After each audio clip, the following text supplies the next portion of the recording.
Oi pessoal, agora eu vou fazer esse segundo problema aí que eu propus para vocês. É um pouquinho longo de texto assim, e é um pouquinho mais longo que o anterior. A gente tem o seguinte problema, né? Um motorista, ele aproxima-se de um sinal de trânsito que está verde, com velocidade V0, vamos chamar de velocidade inicial, né? Quando o sinal se torna amarelo. Se a reação do motorista ocorrer no tempo tal, durante o qual ele decide parar e aplicar o pé no freio, e se a desaceleração se a desaceleração máxima dos freios for A, qual a distância mínima, S mínimo, antes de atingir o cruzamento, no momento em que a luz se torna amarelo, que ele pode fazer com que o carro pare sem cruzá-la.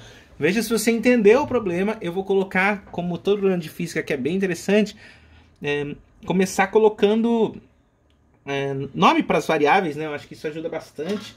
Eu não sei se esse azul vai ficar bom, vou tentar fazer com preto. Então, veja só, que no caso, a gente tem a velocidade inicial, que é a velocidade do motorista, então, já conhece quais são as variáveis. Você tem um tempo chamado de tal, que é o tempo de reação, o tempo até ele vendo o sinal amarelo, tacar o pé no freio. E o A, que é uma desaceleração, mas não deixa de ser uma aceleração, só que negativa. Então, a aceleração de frenagem, vamos colocar assim, né? Você sabe que é negativa, é uma desaceleração, mas isso é só uma convenção de sinal, né? Então, note que a pergunta é, se a desaceleração máxima dos freios for A, qual a distância mínima, S mínimo, antes de atingir o cruzamento, no momento em que a luz se torna amarela, que ele pode fazer com que o carro pare sem cruzá-la, tá? Então, a gente vai considerar aqui esse cenário. Então, note que a gente consegue escrever uma relação por conta do tipo de movimento, que é velocidade final ao quadrado é igual a V0 ao quadrado mais 2 vezes A vezes ΔX. Por que a gente escreve isso? Que é essa equação de Torricelli, que a gente pode escrever, né? Afinal de contas, para o cenário que a gente tem. A velocidade final é a velocidade com que ele vai parar, então ele é zero, né? A velocidade inicial vocês conhecem, e ele é V0 ao quadrado.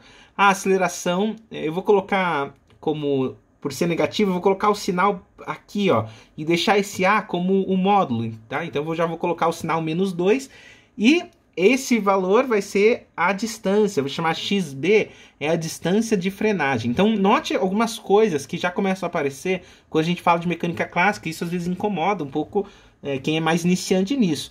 Geralmente, os problemas que a gente está resolvendo, a gente resolve em termos das variáveis. Aqui no final, se você já leu, você sabe que você pode fazer uma estimativa considerando alguns números. Mas, no geral, quando você está resolvendo um problema assim, você acaba tendo tudo em função de variáveis. O importante é você ter noção quais variáveis você conhece. Você conhece a velocidade inicial, por mais que não esteja dito, está dizendo aqui em algum canto, né? A velocidade inicial é V0, então você conhece, depois você só coloca para o problema específico, tá? Agora, nesse caso, você consegue determinar qual que é essa distância de frenagem, né? Quanto que ele andou até ele parar, desde o momento que ele pôs o pé no freio, né? Que ele é dado por V0 ao quadrado, que divide 2A, então a gente acaba de escrever uma relação finalmente para encontrar qual que é a distância B, né?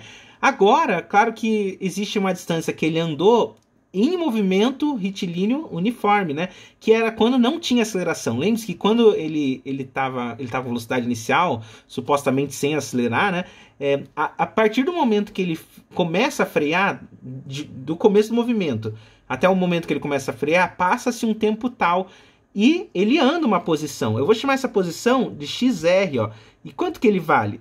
É V0 vezes tal. Por quê? Porque é movimento com velocidade constante. E quanto tempo que ele andou? Tal. Então, que posição que ele andou? É a velocidade que ele estava vezes tal. Então, ótimo. Agora, qual que é a posição total? E essa é a posição mínima, né? Afinal de contas, para a gente encontrar o problema. É o XR mais o XB. Ou, em outras palavras, a gente acaba encontrando como V0 tal mais V0 ao quadrado sobre 2A. Então, essa posição que a gente acabou de encontrar é a posição, a distância mínima que a gente achou, né, SMI, antes de atingir o cruzamento, no momento que a luz se torna amarela. Então, isso é o quanto ele vai andar até ele parar, né, o quanto que ele precisa fazer para ele parar exatamente no cruzamento, tá, ou imediatamente antes do cruzamento, tá? Essa é a posição mínima. Agora veja, se o sinal amarelo permanece aceso durante um tempo t, então ele teve uma reação e esse sinal ainda ficou amarelo por um tempo antes de ficar vermelho, né? É o que está escrito aqui. Se o sinal amarelo permanece aceso durante um tempo t antes de fechar-se vermelho, qual é a distância máxima Smax antes do cruzamento, no instante em que a luz amarela acende, de modo que ele possa atravessar o cruzamento com velocidade v0 sem que o sinal vermelho acenda? Então, a ideia é qual que é a distância que ele pode andar, até onde ele pode estar afastado do sinal, com que ele não precise passar e não seja multado, não passe no sinal vermelho. Essa que é a pergunta, né? Então, essa variável nova que apareceu, que é o t, né? Ela marca, então, o tempo da luz amarela. Então, tem dois tempos aqui que você não pode se confundir. Um tempo que a luz amarela do sinal fica acesa e outro tempo de reação que ele tem, né? Agora, quando ele está viajando, né, afinal de contas, o que acontece é que a gente consegue encontrar isso simplesmente fazendo a multiplicação. O Smax vai ser V0T. Ou seja, é quanto que ele consegue se deslocar enquanto o sinal está amarelo. Se ele está a 10 metros por segundo e o sinal amarelo fica por 3 segundos, 30 metros é a distância máxima que ele consegue andar, ou é o afastamento máximo que ele pode ter até atingir a posição inicial, né? Até atingir o sinaleiro, né? Agora, esse problema aqui é o mais enroscado, é o mais interessante que a gente pare um pouco para pensar. No caso da velocidade inicial ser maior do que V0 max igual a 2A vezes T menos tal, existirá um intervalo de distâncias antes do cruzamento, de modo que o motorista não pare a tempo, nem consiga cruzá-lo sem que o sinal vermelho acenda. Então, vai existir um cenário aqui que ele necessariamente não passa antes do sinal vermelho apagar. Então, vamos ver o que acontece. Nesse caso, é para a gente mostrar que isso acontece. Então, veja que o cenário que a gente está analisando é V0 maior do que esse V0 máximo, né? Dado por 2A vezes T menos tal, né? Então, esse é o cenário que a gente está tentando analisar. Veja só, o que vai acontecer no V0 máximo? O que vai acontecer? A gente tem as posições iniciais. Qual vai ser a posição mínima aqui no caso? A posição mínima, veja que ele é V0T mais V0 ao quadrado sobre 2A. Só que agora o V0 a gente conhece. Vamos colocar o valor mínimo dele aqui e ver o que acontece. Vai ficar V0 vezes tal, V0, vamos supor, 2A vezes T menos tal. Então vai ficar assim, ó, 2A vezes T vezes tal, vezes, qual que é a posição mínima mesmo? Tal. Então a gente põe mais uma vez o tal aqui, ok? Mais V0 ao quadrado. Quem é V0 ao quadrado? Afinal, é a velocidade inicial. Vamos colocar nesse limite aqui, que é 2AT menos tal ao quadrado, que finalmente divide 2A. Essa é esse mínimo, né? Para a gente identificar melhor quem que é essa distância mínima com que ele precisa estar para ele conseguir passar no sinal, é bom a gente dar uma reestruturada nessa expressão, né? Então, vamos fazer um pouco de álgebra. Eu acho que vou até deixar isso para vocês irem explorando aqui. 2A ao quadrado, elimina uma coisa aqui, elimina uma coisa lá, e aí você vai encontrar, quando você juntar todos os termos, uma expressão desse tipo, ó. 2AT vezes T menos tal. Essa expressão, quando simplificada, aqui vai fugir, eu não quero me enrolar no vídeo, mas se você fizer operar isso aqui, você vai chegar em 2AT menos T menos tal. Ou 2AT quadrado menos 2AT tal. E essa é uma função do segundo grau. Guarda isso, porque é uma parábola, tá? Agora, vamos ver a posição máxima, né? Que ele pode estar afastado para que ele não passe no sinal vermelho. A gente viu que é V0T, então ele vai ficar 2AT menos tal vezes T. Ótimo. Veja, então, que a gente consegue colocar aqui, desenhar esses dois grafos. Eu vou colocar esses dois grafos em um para a gente tentar analisar o que está acontecendo, tá? Então, vamos desenhar um gráfico aqui. Aqui eu vou colocar as velocidades, tá? Iniciais. Aqui nesse eixo, quais são as possíveis velocidades iniciais. E aqui, nesse eixo, eu vou colocar as posições, ó. Então, note que no caso da posição máxima, isso aqui, ele se comporta como uma reta, ó. Veja que é uma reta crescente, assim por diante, né? Eu vou desenhar uma reta aqui que passa na origem, tudo, né? Eu vou desenhar uma reta simplesmente aqui, né? Essa reta que está aqui é o V0t igual a S máximo, para essa aceleração que a gente tem, né? E essa outra expressão deu uma parábola. Então eu vou desenhar aqui um esboço. Lembre-se que a gente vai fazer só uma análise, então aqui é um esboço. Essa expressão que está aqui é V0t mais V0 ao quadrado sobre 2a igual a S mínimo. Então, coloquei essas duas expressões, tá? Existe um ponto que é o V0 máximo. Esse V0 máximo, ele tá aqui, ó, na interseção entre eles. Aqui é V0 máximo. Agora, note que vai existir algumas distâncias que a gente vai observar. Se você tiver uma velocidade maior do que V0 máximo, você está nessa região. Vai ficar pequeno o desenho, ó, mas você está nessa região.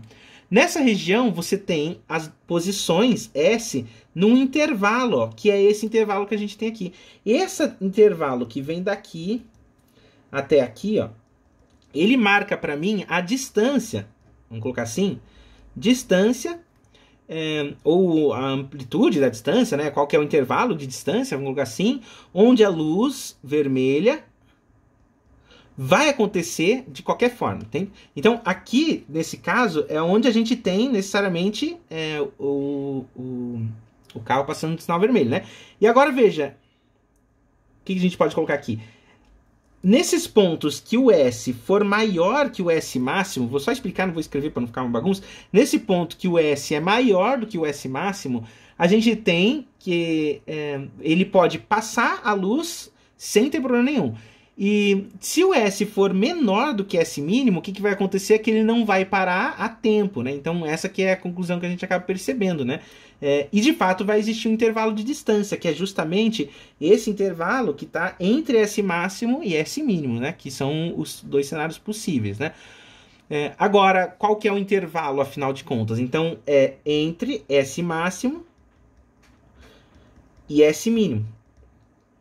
Ou seja, é entre V0t, para a velocidade inicial que a gente tem lá, aquela do cenário, né? E V0t mais AT quadrado, V0 ao quadrado sobre 2A, né? Essa é a expressão que a gente tem. Agora, no final, para a gente fazer uma estimativa razoável de um tempo de reação, um tempo de sinal amarelo e uma desaceleração possível, né? E calcular essa velocidade máxima em km por hora. Isso que é a ideia que a gente tem. Então, bem, vamos lá. Uma estimativa razoável de tempo de reação é meio segundo, por exemplo. Uma estimativa razoável de sinal amarelo é 5 segundos. Isso talvez seja muito grande. Eu vi um aluno aí que colocou menos ou mais, não tem problema. E uma desaceleração, não sei que carro que você vai estar usando, é 5 metros por segundo ao quadrado, negativo, por exemplo. Então, a velocidade zero máxima, que é 2A vezes t menos tal, quando eu substituo os valores, eu vou colocar em metros por segundo, tá? Em vez de quilômetros por hora, depois faz conversão, porque tá acabando o papel aqui, é 45 metros por segundo, quando você substitui. Eu vou converter aqui, eu não cheguei a converter, 45 metros por segundo em quilômetro por hora. É só multiplicar por 3,6, né? Mas dá 162 km por hora, né? É a velocidade inicial que você pode ter máxima do problema. Se tiver menos que isso, aí esqueça que você não vai passar, né? Agora, o próximo vamos supor V0 igual a 2/3 da velocidade máxima. Então, vamos supor... Nossa, não vai caber aqui, mas vamos tentar entalar aqui, ó. V0, 2/3 da velocidade máxima dá 30 metros por segundo. Cada terço tem 15 metros por segundo, 2/3 dá 30 metros por segundo. O S mínimo, nesse caso, quando você substituir, vai dar 79 metros. E o S máximo, que você vai obter de distância, que você pode ter, é 150 metros. Então, aqui está o problema resolvido, né? A gente calcula para um valor específico, só para você perceber, quais seriam as distâncias mínimas e máximas que o carro pode estar, sem que ele tenha problema assim para atravessar o sinal, tá? Então, é isso. Esse probleminha ficou um pouquinho mais longo, mas ele não é tão fácil assim. Então, tchau para vocês.